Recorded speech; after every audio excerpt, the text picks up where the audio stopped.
எல்லாவற்றையும் யார் தீர்மானிக்கிறா? எடப்பாடி பழனிசாமி தீர்மானிக்கிறார் அந்த கூட்டணியை. பியூஷ் கோயல் யாருங்க? அதிமுகவுக்கும் பியூஷ் கோயலுக்கு என்ன சம்பந்தம்? அதிமுக கொடியிலே பறக்கிறது அண்ணாவினுடைய புகைப்படம் தானே இருக்கிறது, அமித்ஷாவின் படம் இருக்கிறதா? யாரை யார் தீர்மானிப்பது? அதான் அம்மாவின் தொண்டர்கள் சொல்றாரு. ஜெயலலிதாவின் விசுவாசிகள் அதிமுகவில் இருக்கிறார்களா இல்ல அம்மா மக்கள் முன்னேற்ற கழகத்தில் இருக்கிறார்களா அப்படிங்கிறதுக்கு என்ன பதில்? எடப்பாடி பழனிசாமியோட கூட்டணி போவதற்கு பதிலாக நான் தூக்குல தொங்கிருவேன்னு வேற சொல்லிட்டாருங்க.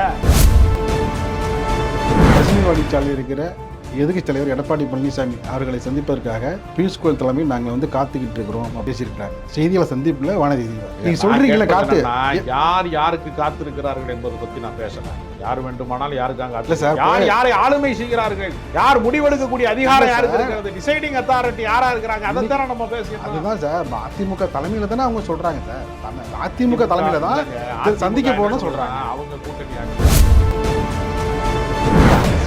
நண்பர் இல்ல, நிரந்தர எதிரி இல்ல. சரி, அப்படின்னா உங்களுக்கு நிரந்தரமா கொள்கை இல்லைன்னு எடுத்துக்கலாமா? இப்ப அதிமுகவை அழித்து அந்த இடத்திலே பாஜக அமர வேண்டும் என்று நினைப்பதற்கு அதிமுக எதற்காக உடன்பட வேண்டும்? அரசியலிலே நிரந்தர எதிரிகள் உண்டு. விரும்பாத வரைக்கும் ஒரு மாநிலம் விரும்பாத வரைக்கும் அந்த மொழியை திணிக்க கூடாது என்கிற நேருவின் கோட்பாட்டை ராகுல் காந்தி மோடியை காட்டி அமித்ஷாவை காட்டி ஒரு கூட்டணியில வெற்றி பெறுவது நடைமுறை சாத்தியமே இல்லை. தமிழ்நாட்டின் நலன்களுக்கு தொடர்ந்து துரோகம் அளித்து வரக்கூடிய பாஜக அரசு தமிழ்நாட்டினுடைய அதிகாரத்துக்குள்ள அனுமதிக்கிறாங்க. அதிமுக பாஜக கூட்டணியை இதுக்கு முன்பு ரொம்ப மிக மிக குறைந்து மதிப்பீடு செய்து விட்டாங்க. ஏன்னா இருக்க பார்த்தீங்கன்னா அவங்க ஒவ்வொரு கட்சியா போய் செஞ்சுட்டு இருக்காங்க. கடந்த மாதம் கடுமையாக விமர்சனம் பண்ணியிருந்த தினகரன் மறுபடியும் தலைவாசல் வழியாக திருப்பி அனுப்பப்பட்டவர்களை கொள்ளைவாசல் வழியாக திரும்ப சேர்த்து கொண்டு கூட்டணி வெற்றி மகத்தான கூட்டணி என்று சொல்வதற்கு ஒரு தில்லுவன். தினகரன் இரட்டை இலை சின்னத்துல சொல்றாரு. இரட்டை இலை சின்னத்துல வெற்றி பெற்றவரு. அதிமுகவினுடைய எல்லா முடிவுகளையும் கடந்த காலங்களிலே கூட்டணியிலிருந்து உட்கட்சி விவகாரங்களிலே இருந்து எம்ஜிஆர் முடிவெடுத்தாரா, டெல்லி சர்க்கார் முடிவெடுத்தாரா? ஒருவேளை ரொம்ப கடுமையான போட்டி இந்த அணிலையும் கூடுதல் கட்சிகள் வர பொழுது கள நிலவரம் எப்படி மாறும்? அதான் அதிமுக வெர்சஸ் டிஎம்கே மாறுமா? இல்ல, கடந்த காலங்களிலே திமுக மீது அதிருப்தி வருகிற போதெல்லாம் அதிமுக வெற்றி பெறும், அதிமுக மீது அதிருப்தி வருகிற போதெல்லாம் திமுக வெற்றி பெறும். ஒரு நதிக்கு இரண்டு கரைகளை போலதான் தமிழ்நாட்டினுடைய அரசியல் அதிமுகவா என்றுதான் இருந்தது. ஒழித்து கட்டியது பாஜக. அந்த பாஜகவை எதிர்ப்பதற்கு தெம்பு திமுக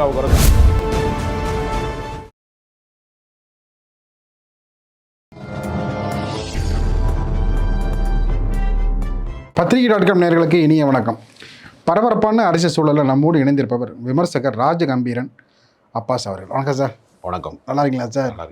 அதிமுக பாஜக கூட்டணியை இதுக்கு முன்பு ரொம்ப மிக மிக குறைந்து மதிப்பீடு செய்து விட்டாங்க. ஏன்னா இருக்க பார்த்தீங்கன்னா அவங்க ஒவ்வொரு கட்சியாக போய் சேர்ந்துட்டு இருக்காங்க. கடந்த மாதம் கடுமையாக விமர்சனம் பண்ணியிருந்த தினகரன் அவர் போய் சேர்றார், யாருமே எதிர்பார்க்காத வகையில். அதே போல் பார்த்தீங்கன்னா ஒவ்வொரு கட்சிகளாக நாங்கள் அந்த அணிக்கு போகவே மாட்டோம் அப்படின்னு இருந்த இயக்கங்கள் கூட இப்போ அதை நோக்கி போகிறதுக்கான ஒரு சூழல். இந்த மாற்றம் ஒரு மாதத்துலேயே இந்த திருப்புமுனை எங்கிருந்து எந்த நேரத்தில் யாரால் எப்படி ஏற்பட்டது? தன் கட்சிக்காரர்களையே கட்சியிலிருந்து அகற்றிவிட்டு இடமாற்றிவிட்டு எதிராளியாக மாற்றிவிட்டு மறுபடியும் தலைவாசல் வழியாக திருப்பி அனுப்பப்பட்டவர்களை கொள்ளைவாசல் வழியாக திரும்ப சேர்த்து கொண்டு கூட்டணி வெற்றி மகத்தான கூட்டணி என்று சொல்வதற்கு ஒரு தில்லு வேணும். தினகரன் இரட்டை இலை சின்னத்துல சொல்றாரு. இரட்டை இலை சின்னத்துல வெற்றி பெற்றவரு, பெரியகுளம் நாடாளுமன்ற தொகுதியில வெற்றி பெற்றவரு. அந்த பகுதியில தேனி நாடாளுமன்ற தொகுதியில வெற்றி பெற்று அதிமுக தான் அவருக்கு அடையாளம். அவரை அதிமுக கூட்டணிகளில் கொண்டு வர்றதை அதுவும் டெல்லியிலிருந்து அதுவும் நேரடியாக எம்ஜிஆர் மாளிகை எல்லாவற்றையும் தீர்மானிக்க வேண்டிய இடத்திலே இல்லாமல் 4 எம்எல்ஏ வச்சிருக்கிற பாஜக ஏறத்தாழ 65 எம்எல்ஏக்களை வெற்றி பெற்று எதிர்க்கட்சி தலைவராக இன்னைக்கு ராஜினாமா பண்ணவங்களையெல்லாம் கழிச்சாலும் கூட எதிர்க்கட்சி தலைவராக இன்றைக்கும் அரசியலிலே வீற்றிருக்கிற, நடந்து முடிந்த நாடாளுமன்ற தேர்தலிலே கூட ஒரு 20% வாக்கு வங்கியை இன்னும் தக்க வைத்திருக்கிற, பிரதமர் வேட்பாளர் யார் என்று சொல்ல முடியாத சூழ்நிலையிலே கூட 20% வாக்கு வங்கியை தக்க வைத்திருக்கிற ஒரு அமைப்பு. எல்லாவற்றையும் யார் தீர்மானிக்கிறா? எடப்பாடி பழனிசாமி தீர்மானிக்கிறார் அந்த கூட்டணியை. பியூஷ் கோயல் யாருங்க? அதிமுகவுக்கும் பியூஷ் கோயலுக்கு என்ன சம்பந்தம்? அதிமுக கொடியிலே பறக்கிறது அண்ணாவினுடைய புகைப்படம் தானே இருக்கிறது. அமித்ஷாவின் படம் இருக்கிறதா? அதிமுக யார் தீர்மானிப்பது? இல்ல சார், அதிமுக தலைமையில தானே தேசிய ஜனநாயக கூட்டணி, அதானே சொல்றாரு. அவரும் அதானே சொல்றாரு. எடப்பாடி சொல்றாரு. இல்ல எல்லாருமே அதானே சார் சொல்றாங்க. இல்லைங்க, என்டிஏ கூட்டணி தான் தலைமை வைக்கிறது என்று அமித்ஷா சொல்லுகிறார். பல நாளிதழ்களுக்கு, இந்தியன் எக்ஸ்பிரஸ் போன்ற முன்னணி இதழ்களுக்கு பேட்டி கொடுக்குற போதெல்லாம் என்டிஏ கூட்டணியின் ஆட்சி வரப்போகுது தமிழ்நாட்டில்னு சொல்றாங்கன்னா, ஒரு மாநிலத்திற்கான தேர்தல் நடக்க போகிறது, ஒரு சட்டப்பேரவை தேர்தல் நடக்க போகிறது, ஒரு தேசிய அளவிலே நீங்கள் ஒரு நாடாளுமன்ற தேர்தலிலே என்டிஏ கூட்டணி என்று சொல்வதிலே ஒரு அர்த்தம் இருக்கிறது. இப்போ இந்தியா கூட்டணின்னு சொல்லுவாங்க. வரப்போகிற சட்டப்பேரவை தேர்தலில் திமுக இந்தியா கூட்டணியின் சார்பாக முதலமைச்சராக ஸ்டாலின் தேர்வு செய்யப்பட நாங்கள் கேட்டுக்கொள்கிறோம்னு சட்டப்பேரவை தேர்தலில் போய் கும்பகோணத்துலேயும் காரைக்கால் இதுலேயும் காரைக்குடியிலையும் ஓட்டு கேட்க போகும்போது சொல்லுவாங்களா? இந்தியா கூட்டணி என்பது ஒரு அகில இந்திய அளவில் உள்ள கூட்டணி. ஒரு மாநிலத்திற்கான தேர்தல் என்று வருகிற போது மாநில கட்சி தான் தலைமை வைக்க வேண்டும் என்பதே அமித்ஷா ஒப்புக்கொள்ளவில்லை. இப்போ கூட இந்த கட்சி பஞ்சாயத்தை யார் பார்க்குறா? நீங்கள் என்ன செய்யணும்? அதிமுகவிலே ஒரு குழுவை அமைத்து அதிமுகவின் முன்னணி தலைவர்கள், மூத்தவர்கள், ஆலோசகர்கள், எம்ஜிஆர் காலத்திலே இருக்கிறவர்கள் என்று முன்னணி தலைவர்கள், மூத்தவர்கள் ஆலோசனைப்படி டிடிவி தினகரனை இணைக்க வேண்டும்னு சொன்னால் அதற்கு அர்த்தம் வேறு. அவங்க ஆலோசனை செய்து தானே வரவேற்றிருக்காங்க. தினகரனும் ரொம்ப இது முடிவு திணிக்கப்பட்ட முடிவுங்க. எடப்பாடி பழனிசாமியோட கூட்டணி போவதற்கு பதிலாக நான் தூக்கில் தொங்கிருவேன்னு வேற சொல்லிட்டாருங்க. இல்லை சார், அவரு தானே சார் சொல்றாரு. அப்ப நான் என்ன கேட்கிறேன்னா, தூக்கில் தொங்குறதுனா இதற்கு நேரடி பொருள் என்ன? அரசியலிலே நான் தற்கொலை செய்து கொள்வதற்கு சமம்னு தானே அர்த்தம். தூக்கில் தொங்கினா உண்மையிலே தூக்கில் தொங்க போறாங்களா? இன்ப தேன் பாயுது காதுக்குள்ளேன்னா காதுக்குள்ள தேனை ஊத்த போறாங்களா? அப்படி இல்லை. இனிய சொற்கள்னு தான் அர்த்தம். காதுக்குள்ள தேன் பாயுதுன்னா அது மாதிரி தூக்கில் தொங்கிருவேனா என்ன அர்த்தம்? அரசியலிலே அதுக்கு தற்கொலைக்கு சமம். அப்ப ஏன் அவரு இப்ப நீங்க ஒரு கூட்டணிக்குள் போவதற்கு முன்பு எதற்காக இந்த கூட்டணிக்குள்ளே நான் வந்தேன்? பிரிந்தவர் ஒன்று சேரக்கூடாதா? சேருங்க. யார் வழியா சேர்றீங்க? அதைத்தான் நம்ம கேட்கணும். சேரக்கூடாது நம்ம யாருமே சொல்றீங்க. அதிமுக வலிமை பெற வேண்டும், ஒன்று சேர வேண்டும் அப்படின்னு ஒருங்கிணைப்பு குழுவையெல்லாம் அமைச்சாங்க. பெங்களூர் புகழேந்தியிலிருந்து ஓபிஎஸ்லேருந்து எம்பூட்ட பேர் கத்தி பார்த்தாங்க. கடைசியில் இப்போ ஓபிஎஸ் அணியே காலியாகிட்டு இருக்கு. யார் வழியா சேர்ந்தா அந்த பார்வை இந்த நேரத்தில் யாரும் பார்க்க மாட்டாங்க சார். எப்படி பார்ப்பாங்கன்னா, அவர் கும்பகோணம் போகிறன்னு முடிவு பண்ணுறாரு, இவருக்கும் அதே ஊருக்கு தான் போகணும். ஆனால் அவர் திண்டிவனம் வடலூர் வழியாக போகணும்னு நினைக்கிறாரு, இவர் ஈசிஆர் வழியாக போகணும்னு நினைக்கிறாரு. அப்படி தான் பார்ப்பாங்களே தவிர யார் வழியாக சேர்ந்தா என்ன சார்? அப்படி இல்லை. அதாவது அதிமுகவினுடைய எல்லா முடிவுகளையும் கடந்த காலங்களிலே கூட்டணியிலிருந்து உட்கட்சி விவகாரங்களிலே இருந்து எம்ஜிஆர் முடிவெடுத்தாரா, டெல்லி சர்க்கார் முடிவெடுத்ததா? ஜெயலலிதா காலத்திலே கூட்டணியிலே இருந்து உட்கட்சி குழப்பங்கள் என்று வருகிற போதெல்லாம் பேச்சுவார்த்தை மூலமாக யாரை நீர்க்க வேண்டும், யாரை சேர்க்க வேண்டும் என்பதிலே ஜெயலலிதா முடிவெடுத்தாரா, அன்றைக்கு இருக்கிற டெல்லி சர்க்கார் முடிவெடுத்ததா? இப்போ 4 எம்எல்ஏ வச்சிருக்கக்கூடிய பாஜக எல்லா முடிவையும் எடுக்கும்னா, ஒரு பேச்சுக்காக நான் கேட்குறேன், 4 எம்எல்ஏ தான் விசிகாவுக்கு இருக்குது தமிழ்நாட்டில். 4 எம்எல்ஏ வச்சிருக்கிற விசிகா தமிழ்நாட்டின் முதலமைச்சர் யார் என்று நான் தான் முடிவு செய்வேன்னு சொல்ல முடியுமா? ஆனால் இங்கே சொல்கிறாங்களே, அதிமுகவிலே இருந்து ஒருத்தர் முதலமைச்சராக வருவார்னு சொன்னா யாரு கட்சிக்கு யார் பொறுப்பு? இல்லை, அதெல்லாம் யார் தலைவர்? கடந்த மாதத்துக்கு முன்பு பேசின பேச்சு. ஆனால் இன்னைக்கு பார்த்தீங்கன்னா, இப்போ பியூஷ் கோயலே எங்கே போய் இப்போ சந்திக்கிறாரு எடப்பாடி பழனிசாமி அவர்களை? கிரீன்வே சாலையில் இருக்கிற அவர் இல்லத்தில் போய் சந்திக்கிறார் சார். நம்ம அதுலேருந்து வீசினால் இல்லை, அந்த ஒரு அணுகுமுறை இருக்குல்ல. இதுக்கு முன்னாடி எங்கே சந்திச்சாங்க? ஹோட்டலில் சந்திக்கிறாங்க. இன்னைக்கு பார்த்தீங்கன்னா கிரீன்வே சாலையில் எடப்பாடி இருக்கிற அந்த இல்லத்துக்கு போய் சந்திக்கிறார். அந்த ஒரு சந்திப்பு இருக்குல்ல சார், அந்த சந்திப்பு எடப்பாடி சந்தித்து கொண்டார்களா, கை குலுக்கி கொண்டார்களா சார்? நேத்தி கட்டி அணைத்து கொண்டார்களா? அறிக்கை விடுவதெல்லாம் இணக்கத்திற்கு அடையாளமா? நேத்தி அவ்வளவு பெரும் மகிழ்ச்சியோட தினகரன் நேத்தி எடப்பாடி பழனிசாமி பெயரை சொல்ல கூட மறுக்கிறார். எடப்பாடி என்கிற பெயரை நேத்தி வெளியிட்டார் முதலமைச்சர் வேட்பாளர். அவர் தான் நேத்தி வெளியிட்டிருக்காரு அறிக்கை. முதலமைச்சர் பெயர் என்று யாரை முதலமைச்சர் வேட்பாளர் என்று பெயர் சொல்வதிலே கூட பத்திரிகையாளரை பார்த்து உங்களுக்கு தெரியாதா யார் முதலமைச்சர் வேட்பாளர்னு அப்படின்னு அந்த பெயரை சொல்வதை கூட அசூசையாக, அநாகரிகமாக தவிர்க்க வேண்டிய பெயர் என்று சொல்கிறார். நேற்று வரைக்கும் துரோகத்தின் அடையாளம், சந்திப்புல துரோகத்தின் அடையாளம் சொன்னாரா சொல்லலையா? அந்த சந்திப்புலேயே பார்த்தீங்கன்னா 2 விதமாக வெளிப்படுத்துறாரு. இன்னா செய்தாரி ஒருத்தால் அவனான நன்மை செய்து விட, அந்த ஒரு விஷயத்த சொல்றாரு இல்லைங்களா? அணுகுமுறை, வெளிப்பாடு, அந்த வார்த்தையெல்லாம் பார்த்தீங்கன்னா இது வந்து கூட்டணி செய்தாரே ஒருத்தர் அவர் நாண நன்னயம் செய்து விடல் என்கிற திருக்குறளின் அர்த்தம் வந்து திடீரென்று தினகரனுக்கு ஞானோதயமாக எப்படி தெரிந்தது? அதைத்தான் நான் கேட்க இல்லை சார், மனமாற்றம் வரவே கூடாதுன்னு சொன்னா எப்படி நான் சார்? எங்க வரக்கூடாதுன்னு சொன்னேன்? நான் உங்க கட்சி தான் இது, அதிமுக உங்க கட்சி தான், எங்க கட்சி இல்ல. இல்ல அவங்க அதிமுக உங்க கட்சி தான். நீங்க திடீர்னு வந்து நேற்று வரைக்கும் துரோகியாக இருந்தவர் பிரிந்தவரும் எப்படி உண்டு சார். திடீரென்று தியாகியாக மாறுகிறார்? எப்படி மாத்துறீங்கன்னு தான் கேட்கிறேன். இல்ல அரசியல் நிரந்தர நண்பர் இல்ல, நிரந்தர எதிரி இல்ல. சரி, அப்படின்னா உங்களுக்கு நிரந்தரமா கொள்கை இல்லைன்னு எடுத்துக்கலாமா?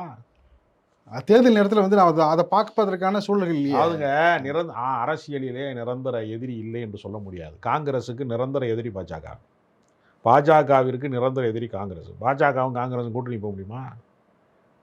கம்யூனிஸ்ட் கட்சியும் முதலாளித்துவமும் வந்து ஒன்று கூட முடியுமா? பொது உடைமை சித்தாந்தத்தில் இருக்கிறவர்கள் அம்பானி அதானி மாதிரி கார்ப்பரேட் கம்பெனிகள்கிட்ட வந்து நான் நிதி வாங்க முடியுமா? கட்சி நடத்த முடியுமா? அப்படி ஒரு கோட்பாடு இருக்குல்ல, சமூக நீதி கோட்பாடு இருக்குல்ல, சாதி ஒழிப்பு தான் என்னுடைய மக்கள் விடுதலைன்னு விடுதலை சிறுத்தைகள் கட்சி வந்து வந்து திருமாவளவர் கட்சி நடத்துறாரு. அவரு சாதி ஆதிக்கவாதிகளோடு சேர்ந்து கொண்டு ஆணவ கொலைக்கு ஆதரவாக பேச முடியுமா? சார் 2011 தேர்தலில் பாட்டாளி மக்கள் கட்சியும் விடுதலை சிறுத்தைகளும் ஒரே அணியில் இருந்தாங்க. அதே போல் பார்த்தீங்கன்னா 2001 திமுக பாஜக இல்லைங்களா? நம்ம அதெல்லாம் வந்து பார்த்தீங்கன்னா பெரிய வந்து கொள்கை முரண்பாடு, எந்த நேரத்திலையும் நாங்கள் வந்து சேர மாட்டோம் சொன்ன கட்சிகள்லாம் கூட அந்த நேரத்தில் வந்து மினிமம் காமன் ப்ரோக்ராம்னு ஒன்று உண்டா இல்லையா? குறைந்தபட்ச செயல் திட்டம்னு ஒன்று உண்டா இல்லையா?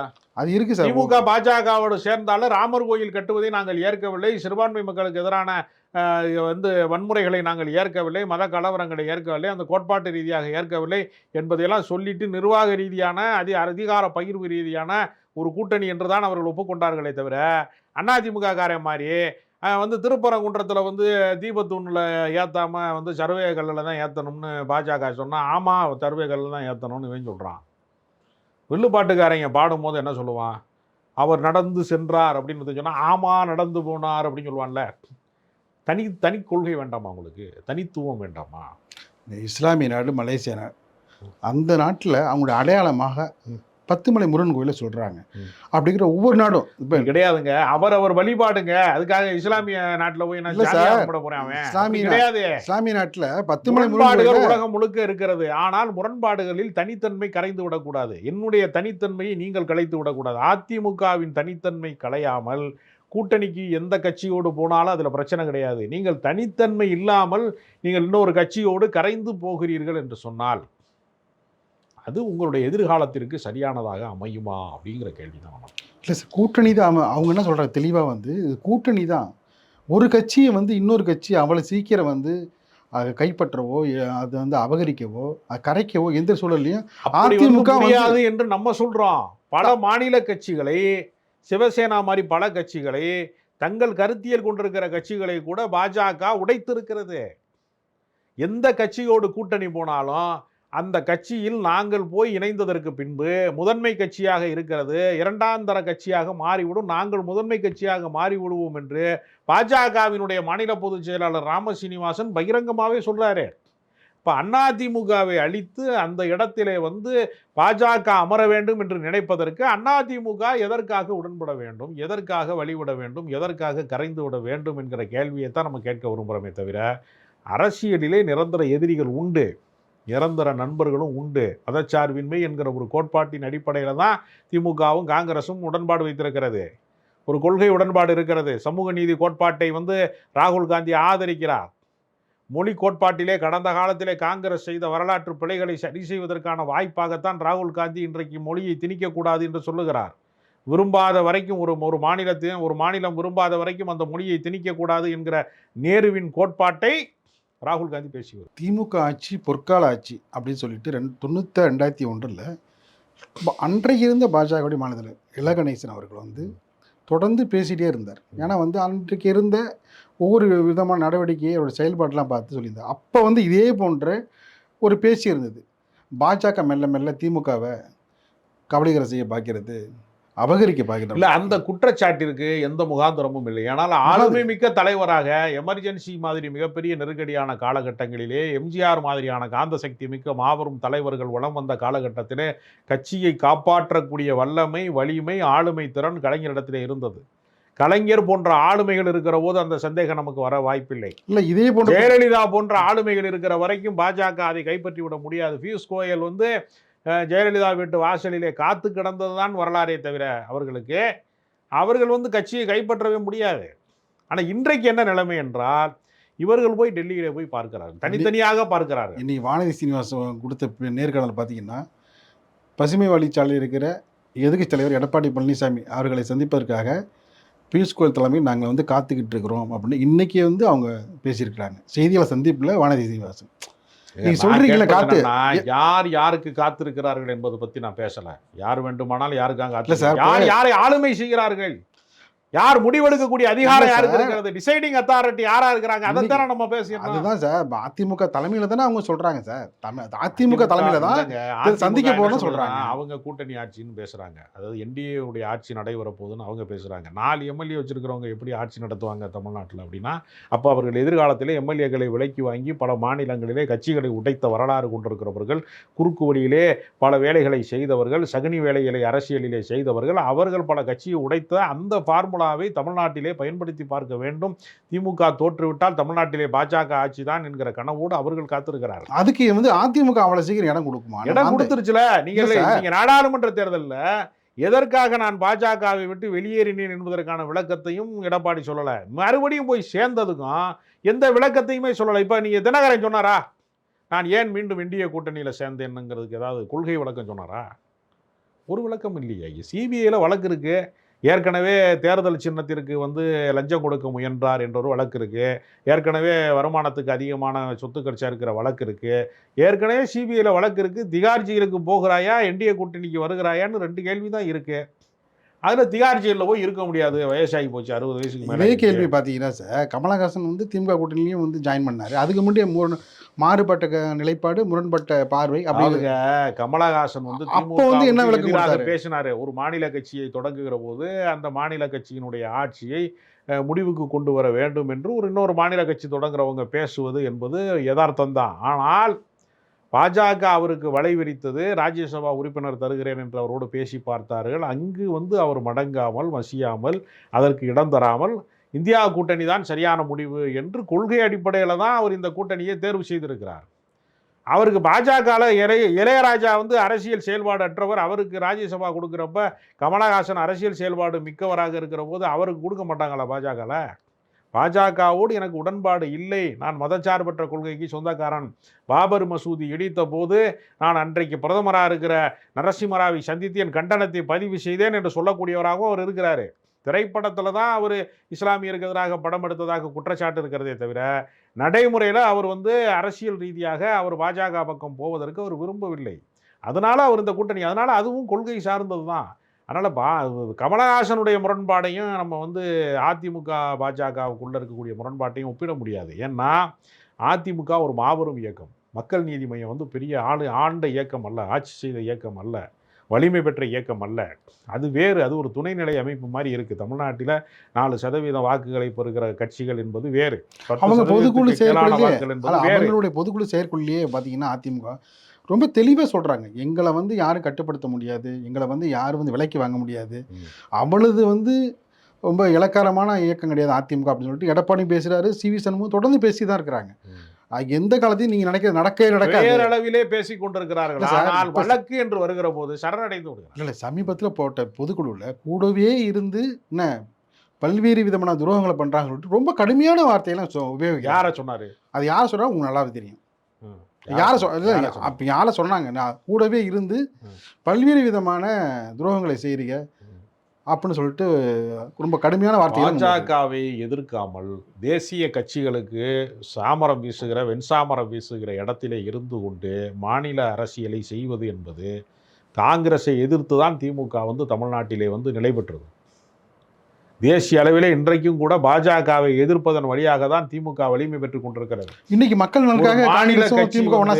மாநில கட்சி தன்னுடைய தனித்தன்மையை களையாமல் ஒரு சரியான ஒன்றுபட்ட அதிமுகவை உருவாக்க தவறிவிட்டு பாஜகவினுடைய வழக்கு விசாரணைகளுக்காக, அதனுடைய அதிகார மையத்தினுடைய வழக்கு விசாரணைக்காக அச்சப்பட்டு அவ்வப்போது வந்து நானும் கூட்டணியில் இருக்கேன் என்று சொன்னால் கிரவுண்டில் உள்ள, நான் என்ன கேட்குறேன், அம்மா மக்கள் முன்னேற்ற கழகத்தின் கோட்பாடு என்ன, கொள்கை என்ன, எதுக்காக அந்த கட்சி தொடங்க? அதிமுகன்னு ஒரு கட்சி இருக்குது, எதற்காக அவர் கட்சி தொடங்கினார்? எடப்பாடியின் தலைமையை ஏற்க மறுத்து தானே கட்சி தொடங்கினார். இன்னைக்கு எடப்பாடியின் தலைமையை ஏற்கக்கூடிய இடத்துல வந்து நிற்கிறார்ல, அப்போ அந்த கட்சியினுடைய நடத்த வேண்டிய அவசியம் என்ன இருக்குது? அந்த கட்சியை கலைக்க வேண்டியதுதானே? இன்னொரு சொல்கிறார் சார், அம்மாவின் தொண்டர்கள்லாம் ஒன்றா சேர்ந்துருக்கோம், ரொம்ப மகிழ்ச்சியாக இருக்குது, அதையும் சொல்கிறாரு. இல்லை நம்ம அதையும் பார்க்கணும்ல. சரி, அப்போ பிரிந்திருந்த அப்போ உங்ககிட்ட இருக்கிறவங்க யாரு, அவங்ககிட்ட இருக்கிறவங்க யார்? அதான் அம்மாவின் தொண்டர்கள் சொல்கிறாரு. ஜெயலலிதாவின் விசுவாசிகள் வந்து அதிமுகவில் இருக்கிறார்களா, இல்லை அம்மா மக்கள் முன்னேற்ற கழகத்தில் இருக்கிறார்களா அப்படிங்கிறதுக்கு என்ன பதில்? இல்லை சார், ஜெயலலிதாவுடைய தொண்டர்கள் நான் எல்லாம் ஒன்றா அப்போ சேர்ந்து எம்ஜிஆர் எடப்பாடியினுடைய விசுவாசிகள் வந்து தனியாகவும், ஜெயலலிதாவின் விசுவாசிகள் தனியாகவும் தானே பார்க்குறாரு அவரு. இப்போ வலிமையான கூட்டணி சார் திமுக கூட்டணி. அதுக்கு நிகராக கொஞ்சம் கொஞ்சமாக மெகா கூட்டணி சொன்னார்ல எடப்பாடி, அது கொஞ்சம் கொஞ்சமாக நிறைவேறிட்டு வந்துருக்கா?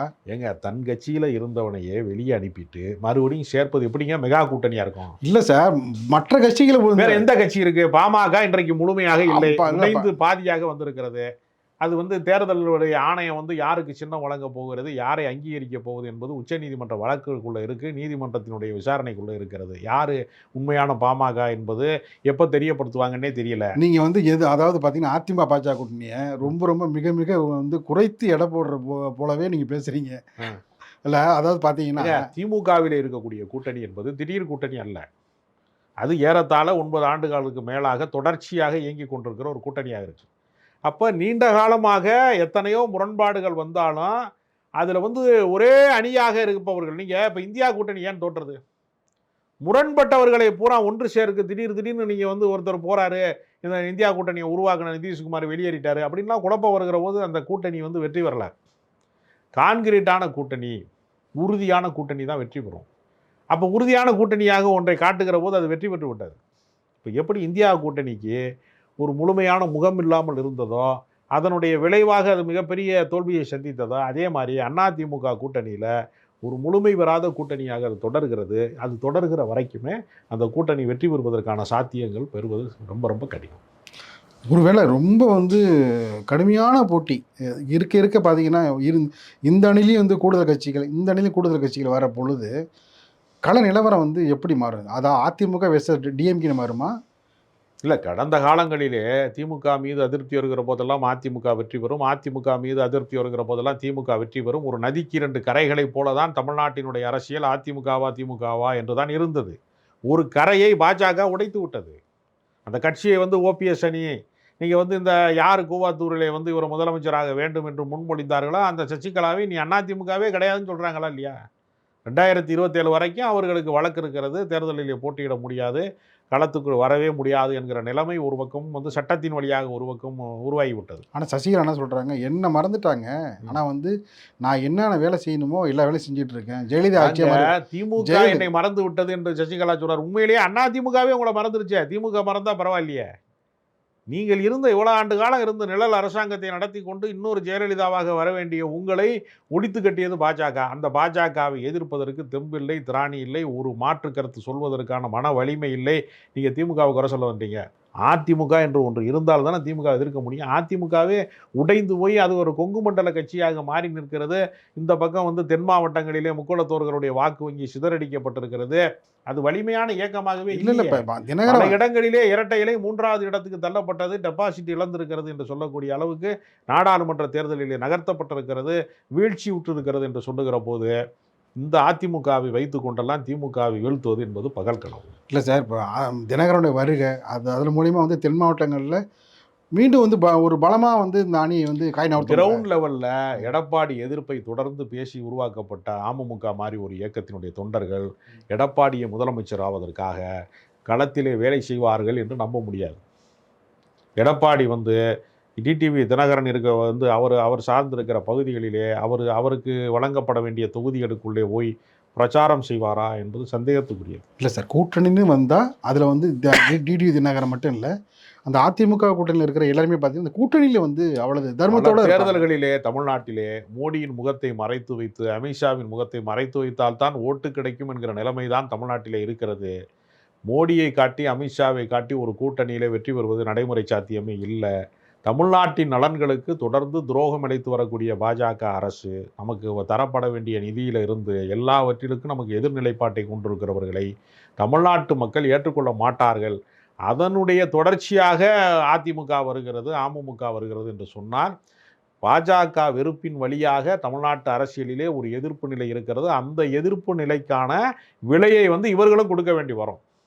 அதனால் தமிழ்நாட்டின் நலன் சார்ந்து ஆளுகிற அரசாங்கம் 11 ஆண்டு காலம் பாஜக அரசாங்கம் இருக்கிறது. அவர்கள் எய்ம்ஸ் மருத்துவமனை கட்டி கொடுத்துட்டாங்க, மெட்ரோ பணிக்கு பணம் கொடுத்துட்டாங்க, வெள்ள நிவாரணத்துக்கு பணம் கொடுத்துட்டாங்க, தேசிய கல்விக் கொள்கைக்கு தர வேண்டிய நிதியை விடுவிச்சிட்டாங்க, அது போக ஏற்கனவே ஜிஎஸ்டி பணத்தை திருப்பி கொடுத்துட்டாங்க என்று ஏதாவது சாதனை விளக்க பட்டியல் இருந்தால் ஒருவேளை நன்றி உணர்ச்சியின் காரணமாக தமிழர்கள் ஒரு சில வாக்குகளை தருவார்கள். நீ தமிழ்நாட்டுக்கு தொடர்ந்து துரோகம் இழைத்துவிட்டு வாக்கு கேட்பதற்கு மட்டுமே மோடி வருவார், அமித்ஷா வருவார் என்றால் உங்களை வேடிக்கை பொம்மைகளைப் போல தான் பார்ப்பார்களே தவிர ஒரு நாள் தமிழர்கள் உங்களை அரசு அதிகாரத்திலே தமிழ்நாட்டினுடைய அதிகாரத்துக்குள்ள அனுமதிக்க மாட்டாங்க. பொறுத்து பார்ப்போம் சார். நிகழ்ச்சியை பங்கேற்று பல்வேறு கருத்துக்களை தெரிவித்தமைக்கு இதையும் இணைந்து நன்றி சார்.